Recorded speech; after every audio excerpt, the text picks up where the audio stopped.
Boxing update mga tol, Teofimo Lopez, kinall out nga po si Pitbull Isaac Cruz. Pinaliwanag ni Lopez, malaki raw ang naitulong sa kanyang pagkapanalo kay Steve Claggett. Yung estilo daw ni Steve Claggett nagresibo at inside fighting. Parang ganito raw ang estilo ni Pitbull Isaac Cruz. Kaya malaki raw ang nakuha experience ni Lopez laban kay Steve Claggett. Kaya nakanda na ngayon si Lopez lumaban kay Pitbull Isaac Cruz para sa unification ng WBO at WBA. Kung may kasa ito mga tol, magandang bakbakan sa super lightweight. Sana may kasa muna ito bago umakyat si Lopez sa welterweight 147 pounds. Sa ibang banda naman, bakbakan ni Juan Estrada versus Jesse Bam Rodriguez. Ito ang matinding bakbakan kanina sa super flyweight division. Nakataya nga po dito ang WBC at the ring belt ni Juan Estrada. So pagdating sa round 3, unang bumagsak si Juan Estrada, tinamaan ng solid. Pero nakarecover agad si Juan Estrada at bumawi naman siya sa round 6. Pinabagsak din niya si Jesse Bam Rodriguez. Flash knockdown ang nangyari kay Rodriguez dahil natumba siya na parang walang nangyari. Dahil sa pagka-knockdown na yan ni Jesse Bam Rodriguez, naging mas alerto. Binawian niya si Juan Estrada pagdating ng round 7. Tinamaan niya ng body shot si Juan Estrada.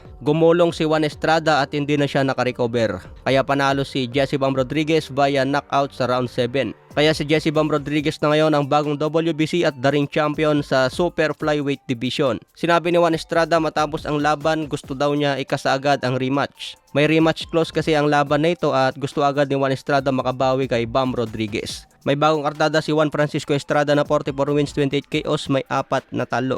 Samantala si Jesse Rodriguez may kartadang 20 wins, 13 KOs, walang talo. May ita dito mga tol, maliit pa lang si Jesse Bam Rodriguez. So iba talaga ang legendary mga tol. Ngayon umaangat na yung mga bata noon na tinuturuan nila Nonito the Flash Donaire. Sa ibang banda naman, Jesse Bam Rodriguez tinanong kung may posibilidad ba ang laban niya kay The Monster na Oya Inoue. Sagot naman ni Jesse Bam Rodriguez, I know people want that, but let's be real. Right now it's a fantasy fight. I've got to work my way up. He's at 122 pounds right now.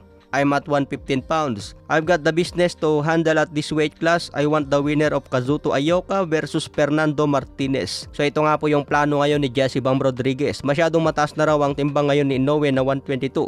Kaya mas target ni Jesse Bam Rodriguez ang panalo kay Kazuto Ioka versus Fernando Martinez. Tingin ko mga tol, maganda kung magtapat si Fernando Martinez versus Jesse Bam Rodriguez. Matatandaan maganda yung pinakita ni Fernando Martinez laban kay Jerwin Ancajas. So kung manalo si Martinez kay Kazuto Ioka, aba, swabing laban na ito mga tol. Bakbakan ng dalawang malupit.